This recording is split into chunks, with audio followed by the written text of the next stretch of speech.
Maradona বলেছিলেন আমার জায়গা যে নিতে পারবে সে আর্জেন্টিনার সেরা খেলোয়াড় হতে পারবে। টেভেজ বলেছিল যে মেসিকে বুঝে না সে ফুটবল খেলাই বুঝে না। ব্রাজিলের পেলে বলেছিল মেসিকে কখনোই খারাপ খেলতে দেখিনি, সে সবসময় একই ধারে খেলে আসছে।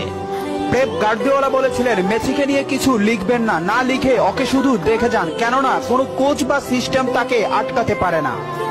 রাইকেট বলেছিলেন মেসির গোল এক একটা শিল্পকলা, আবার বলেছিলেন মেসি মানে ফুটবলের ইতিহাস। ব্রাজিলের রোনালদো বলেছিলেন মেসিকে অনেক বেশি কমফিট মনে হয়। ফিকো বলেছিলেন মেসিকে দেখা মানে অর্গজমের পর অবিশ্বাস্য।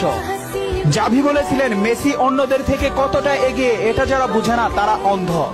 ইনিয়েস্তা বলেছিলেন মেসি যা পারে অন্যরা তা পারে না, বার্সেলোনা আর কখনোই আরেকটা মেসি পাবে না। ব্রাজিলের রোনালদিনহো বলেছিলেন আমি একবার বিশ্ব সেরা হয়েছিলাম, কিন্তু তখনও বার্সার সেরা প্লেয়ার হতে পারিনি, কারণ তখন বার্সাতে ছিল